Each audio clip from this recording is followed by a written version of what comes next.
നമ്മുടെ ക്യുപ്പിക്കുട്ടിയില്ലേ അപർണയുടെ ബോട്ടിൽ കലണ്ടർ കണ്ടിട്ടാട്ടോ ആദ്യമായിട്ട് കലണ്ടർ ഉണ്ടാക്കണം എന്നുള്ളൊരു തോന്നൽ വന്നത്. ബോട്ടിൽ കലണ്ടർ അങ്ങനെ ഇവിടെ ലിക്കർ ബോട്ടിൽസ് ഒന്നും അവൈലബിൾ അല്ല സൗദി ആയതുകൊണ്ട്.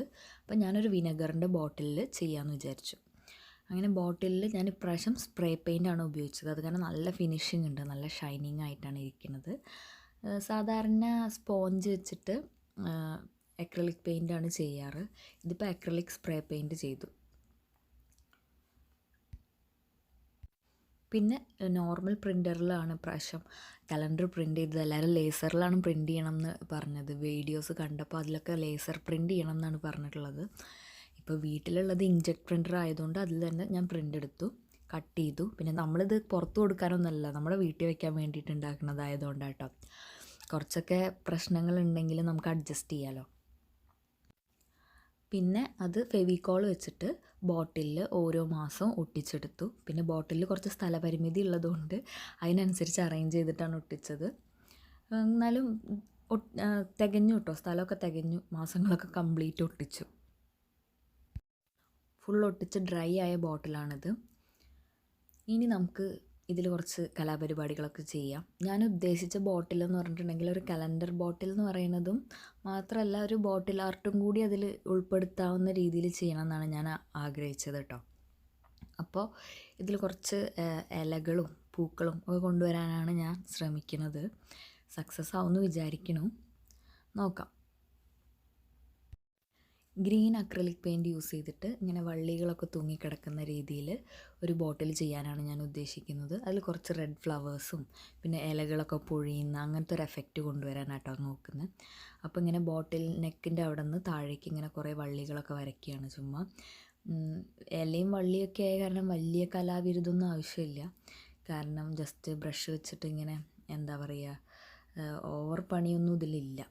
പിന്നെ കലണ്ടറിൻ്റെ സ്പേസിലേക്ക് ഇറങ്ങുന്ന രീതിയിൽ ഈ വള്ളികളും ഇലകളൊക്കെ കൊടുക്കുകയാണെങ്കിൽ കുറച്ചും കൂടി നല്ലതാണ്. കാരണം ഈ ഒരു ആർട്ടും എന്താ പറയുക കലണ്ടറും ഒന്ന് ബ്ലെൻഡ് ആവും. അപ്പോൾ ഈ നമ്മളെന്തായാലും ഇത് എക്സ്റ്റേണലായിട്ട് ഒട്ടിച്ച ഒരു സാധനമല്ലേ, അപ്പോൾ അതിലേക്ക് കുറച്ചും കൂടി ഒന്ന് ബ്ലെൻഡ് ആവാൻ വേണ്ടിയിട്ട് നമ്മൾ ഈ കുപ്പിയിൽ ചെയ്യുന്ന വർക്കിൻ്റെ ചെറിയൊരു ഭാഗം നമ്മൾ ഈ പേപ്പറിലും കൂടെ കൊടുക്കുകയാണെങ്കിൽ കുറച്ചും കൂടി ഒന്ന് ബ്ലെൻഡായിട്ടിരിക്കും. കാണുമ്പോഴേ ഒരു സെപ്പറേഷൻ കൂടുതൽ ഫീൽ ചെയ്യില്ല.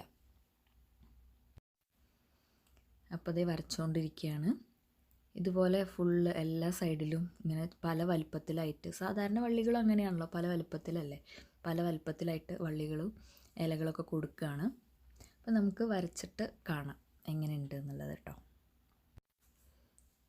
2-3 സ്ഥലത്ത് വരച്ചു. പലതിനും പല വലുപ്പമാണ്. ചിലതൊക്കെ കലണ്ടറിൻ്റെ ഉള്ളിലേക്ക് ഇറങ്ങി നിൽക്കുന്ന രീതിയിലാണ് ചെയ്തിരിക്കുന്നത്. കുറച്ചും കൂടി നാച്ചുറലായിട്ടുള്ളൊരു ഫീലിംഗ് കിട്ടാൻ വേണ്ടിയിട്ടാട്ടോ. അപ്പോൾ വള്ളികൾ ഫുള്ള് കംപ്ലീറ്റ് ചെയ്തിട്ടുണ്ട്. ഇനി കലണ്ടറിൻ്റെ ഇടയിലൊക്കെ ഓരോ ഗ്യാപ്പുള്ളിടത്തും നമ്മൾ മാസങ്ങൾ പ്രിൻ്റ് ചെയ്തിട്ടുള്ള പേപ്പറിലൊക്കെ ആയിട്ട് ഓരോ ഇലകൾ പൊഴിയുന്നൊരു എഫക്റ്റ് കൊടുത്തുകൊണ്ടിരിക്കുകയാണ്. അപ്പോൾ നമുക്കത് ചുറ്റും ഇങ്ങനെ ഇടയിലൊക്കെ കൊടുത്തിട്ട് നോക്കാം എങ്ങനെയുണ്ടെന്ന്. ഇതിപ്പോൾ ഏകദേശം കംപ്ലീറ്റ് ആയിട്ടുണ്ട്.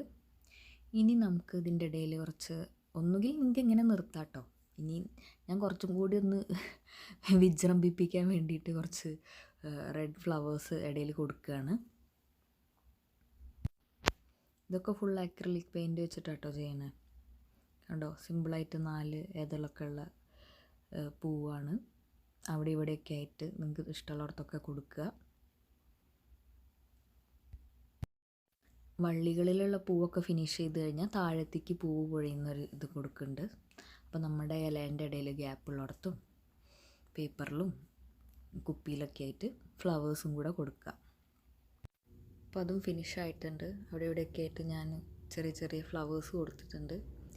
ഇനി നമ്മുടെ ഇലകളൊക്കെ താഴെ വീണ് കിടന്ന് എന്താ പറയുക, വീടിങ്ങനെ കിടക്കുമല്ലോ ഇലകളും പൂക്കളും, അങ്ങനെ ഒരു എഫക്റ്റ് കിട്ടാൻ വേണ്ടി താഴെ ചുമ്മാ കുറേ പച്ച ഇലകൾ ഒരുമിച്ച് ഇങ്ങനെ കിടക്കുന്ന പോലെയും അതിൻ്റെ ഇടയിൽ കുറച്ച് റെഡ് ഫ്ലവേഴ്സും കൊടുക്കുകയാണ് കേട്ടോ. ഇത് ഡെക്കറേഷൻ കുറച്ച് ഓവറായെന്ന് ചെറിയൊരു സംശയമുണ്ട് കേട്ടോ. എന്തായാലും അവസാനം നോക്കാം നമുക്ക്.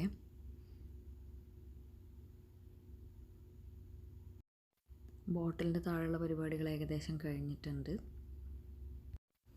ഈ 2020 എന്ന് എഴുതിയിട്ടുള്ളത് ബ്രഷ് വെച്ചിട്ട് ബ്ലാക്ക് അക്രിലിക് പെയിൻറ്റ് വെച്ചിട്ട് തന്നെ കേട്ടോ. അത് ഷൂട്ട് ചെയ്യാനേ വിട്ടുപോയി. പിന്നെ ഇച്ചിരി പാടായിരുന്നു, മാർക്കർ വെച്ച് എഴുതിയാൽ മതിയെന്ന് തോന്നി അവസാനം. പിന്നെ എൻ്റെ ഒരു അഹങ്കാരം കൊണ്ട് ഞാൻ ബ്രഷ് വെച്ചിട്ട് തന്നെ ട്രൈ ചെയ്തതാണ്.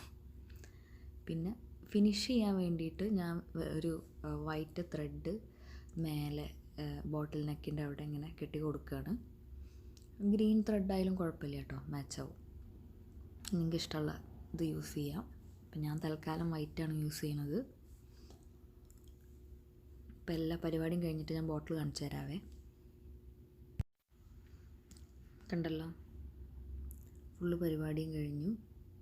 മേലെ ത്രെഡ് വെച്ച് കെട്ടിയിട്ടുണ്ട്. എങ്ങനെയുണ്ട്? ഇനി ഇതിനൊരു ക്ലിയർ വാർണിഷ് കോട്ട് കൊടുക്കണം എന്ന് എല്ലാവരും പറയുന്നുണ്ട്, പക്ഷെ ഞാൻ ചെയ്തിട്ടില്ല കേട്ടോ. അപ്പോൾ ഞാൻ ഇതോടുകൂടി പരിപാടി നിർത്തുകയാണ്. ഇത് വീട്ടിൽ വെക്കാൻ വേണ്ടി ചെയ്തതാണ്. നിങ്ങൾക്ക് ഇഷ്ടമായെങ്കിൽ നിങ്ങൾ കമൻറ്റ് ചെയ്യുക, ലൈക്ക് ചെയ്യുക. അപ്പോൾ എല്ലാവരും ഹാപ്പി ആയിട്ടിരിക്കുക. ബൈ.